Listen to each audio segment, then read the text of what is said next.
Narcissism and the ego. Welcome. There's two themes that I keep revisiting in my mind.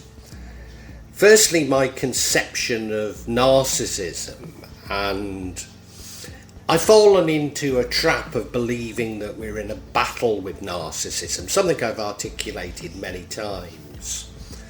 And this comes from my conviction that we co-create our environment. So if people behave in a narcissistic or psychopathic manner, could it not be simply a reflection of our own dark side? Therefore, the battle could be within our own thoughts. That the growth in psychopathic assumptions and narcissistic behaviour can only be defeated through changing our own assumptions. Not fighting psychopathic behaviour with further psychopathic behaviour. Yes, of course, we can point out the psychopathic assumptions and attempt to tell our truth, something that I'm committed to doing. And maybe even ignore the narcissists while disengaging from the psychopathic environment, the modern condition that we have created. And secondly, my quest to suppress my own ego, to become closer to God. But at every twist I find that the ego is reasserted through materialism. Whilst I'm convinced that non-duality is the key, I'm yet to fully understand how I can do this. Now, Sam Vaknin has recently developed a new theory around narcissism, which is worth repeating, as it helps to explain my growing misgivings about my own beliefs.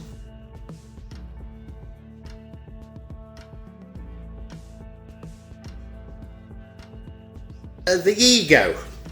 Now, I wrote, according to Sam, that narcissists have no ego, but this is hardly a unique view amongst psychologists, so maybe I shouldn't say according to Sam. But I think maybe, whilst true, I think to help in our understanding we should say an undeveloped ego. This means that narcissists don't fully develop an ego and have an addiction to the ego of others. But they failed to recognise the existence of another. It's simply their desire to experience this ego that they can see in others. So what Sam's done is developed a view of Introject consistency, which provides a useful contribution to the difference between borderline personality disorder, who display object constancy, and narcissistic introject constancy.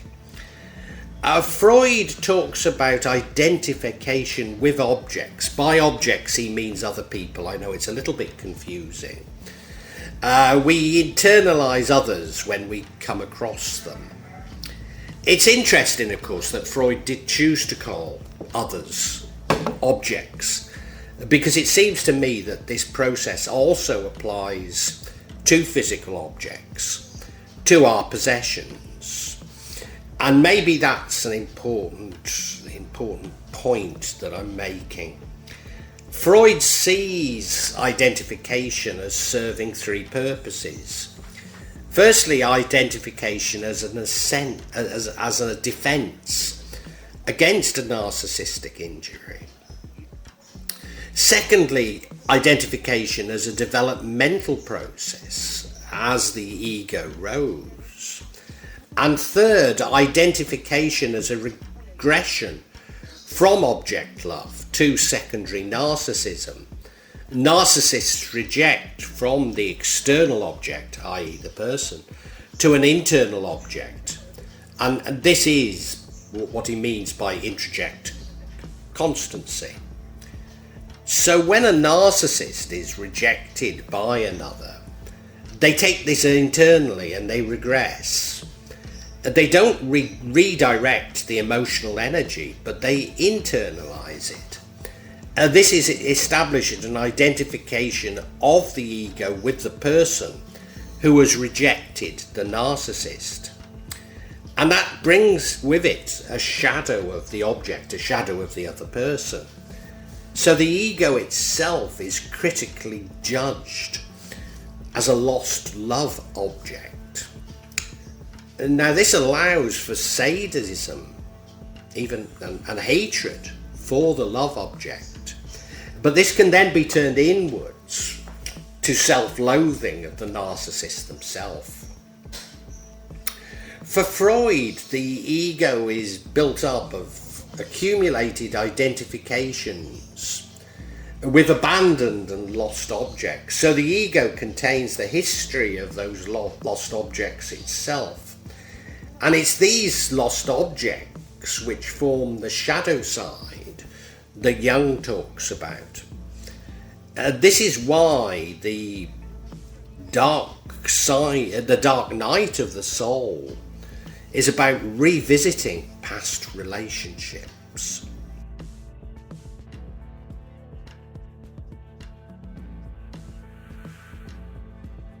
Introject Constancy. Sam argues that narcissists are stuck at the phase of identification, or what he calls introjection. As babies, we consume objects, moving from the external to the self. But the narcissist is stuck in identification and struggles to internalise this. For the non-narcissist, it's only when the ego develops that we can develop a sense of self. So babies have no ego, they have no sense of self. This is something that develops. And that's why so much of this is in terms of sort of child development. But the narcissist does not develop this sense of self. So they cannot love by recognizing the sense of separateness. Sam suggests that narcissists can invest emotional energy in the self, but there are more than one selves. So it's possible to emotionally invest in internal subjects, but these are not the self. For example, the lost love object. The narcissist invests in internal objects because they're safe. Through Introject Constancy, the internal objects are stabilised and they'll not betray them in the way that external objects would. So we can see this as an introject libido, self-love, and indeed self-loathing. The narcissist creates a shared fantasy, a form of auto-hypnosis, if you like. And this itself becomes a tug-of-war between the victims and the false self. The narcissist as both the enemy and the lover. And Jacques Lacan has some wonderful things to say on this, and he says, "There is something in you that I like more than myself, therefore I must destroy you." The narcissist is constantly depleted because of the energy required for this introject libido, hence the addiction to the ego of others, but only to consume them. But we have become the eternal object of their shared fantasy, as there are no other internal objects. Lacan compares the fantasy scene to a frozen image on a cinema screen, just as the film may be stopped at a certain point in order to avoid showing a traumatic scene which follows. When we reject the narcissist, we threaten their libido and challenge it, so we become the enemy. Hence the appearance that the narcissists themselves have no libido.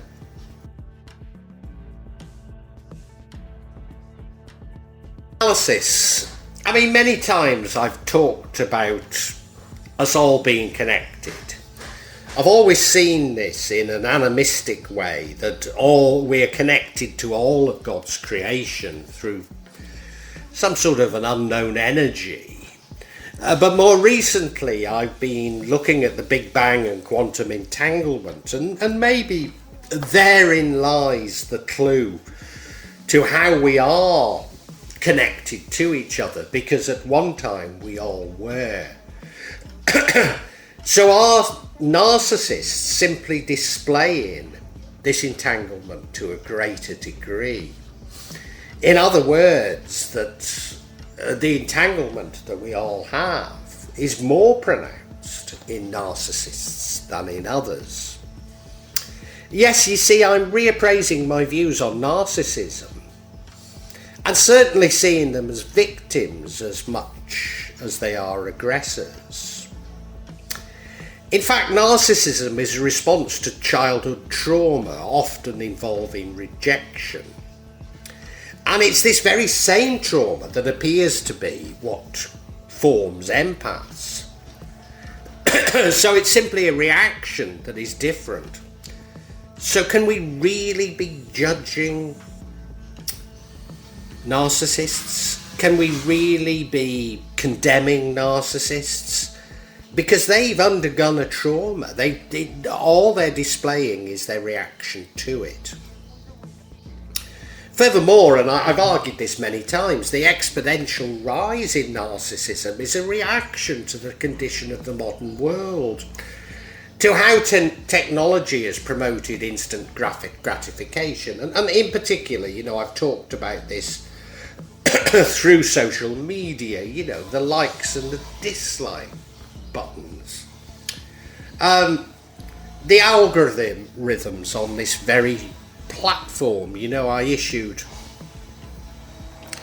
a short that appeared last night, and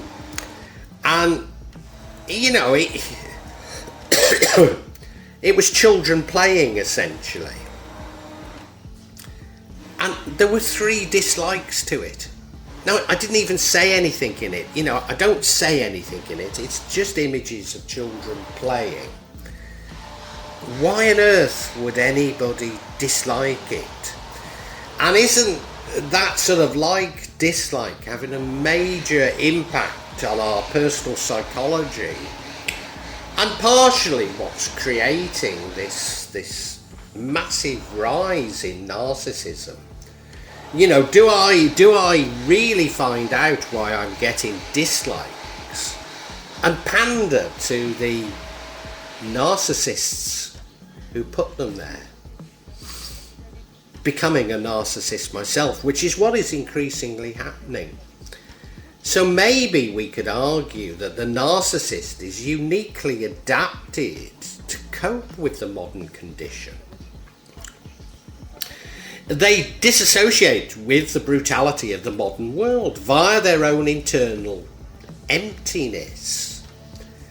In fact, they already live their lives in a virtual world of dreams. And, I've listened to Sam, and I've sort of argued it myself, that as we approach this world of virtuality, the narcissist transforms into malignant psychopaths. So a very dangerous, the metaverse, I've already said, I see as being very dangerous. And now, of course, I'm talking about the processes of being dangerous here, but I don't want to give the impression that narcissists are not dangerous. No, I'm a serial victim. I was abused by a psychopathic, covert narcissists for over 20 years. The black magic that I've experienced all comes from narcissists. No, I'm a serial victim. I know that they're dangerous. And my own dark night of the soul was all about this, was all about me seeing them as victims, seeing narcissists and myself as a victim. But as I come out of it, I have to understand that I'm not a victim, but they. So it's the ending of the dark night of the soul and my rebirth which is leading me to reappraise these thoughts. And indeed, a part of that reappraisal is that I'm beginning to conclude that narcissists are simply reflecting our own dark thoughts. They're a mirror, if you like, on our shadow self. They're actors within the game of life, a game of life that we ourselves have co-created with God. In fact, my definition of black magic is imposing our will on others. So narcissists exploit these connections, and I've talked about it being a little bit like mycelium, fungi mycelium, to enforce their shared fantasy on others and therefore the world. And my own daily jihad, my own struggle, seeks to suppress my ego, to avoid me, or to curtail me from imposing my will on others. And you may think that's what I'm trying to do on this channel, and I apologise if you think that, because no, I'm trying to allow you to form your own beliefs, simply explaining some of what I think, and maybe it'll spark you off in a particular direction, but certainly not to impose my beliefs upon you.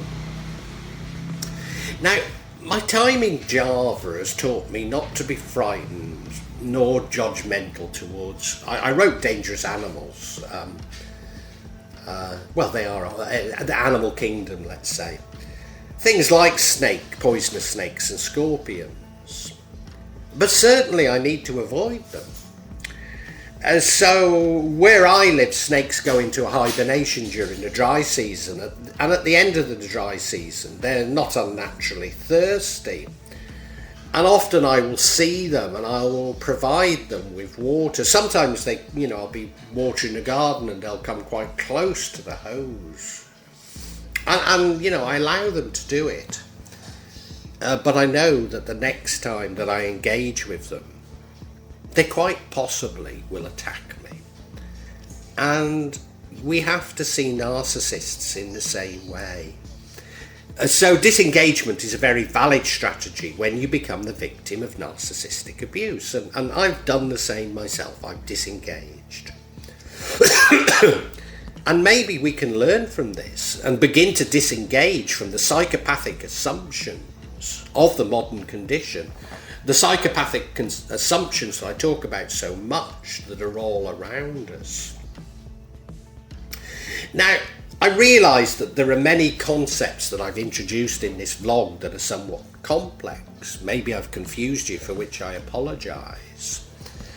But in part, there's a recognition that to change our environment, we must change ourselves. So, much of what I've done in the real magic of Java has been about exploring philosophy and religion. But maybe psychology is the essence of what's important, because if we're to change ourselves, we need to explore psychology. Now, I've often pondered if my mission on earth is not to find a way of dealing with narcissists, and of course if I can do it personally, then maybe I can begin to change the world, because we co-create our environment with God. Therefore, maybe this broader disengagement is what life is pointing me towards. After all, I was pushed towards disengagement from the world up my mountain in Java. But I also mix this while speaking my truth, hence this channel.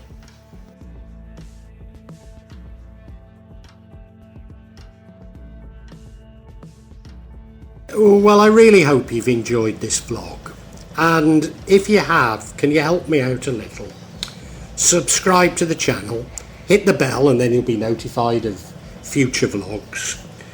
But also hit the like button and make a comment, because these seem to be what determine the YouTube algorithm, and I'm being really punished by it. So whatever help I can get from you is so appreciated. It really is. When I started this, I was going to do it this section the real magic of Java, I was going to issue maybe every 2-3 months. Now it's happening maybe every 2 or 3 days. So yeah, if you hit the bell, you'll hear about it. And thank you so much. Thank you for listening. Really heartfelt thanks.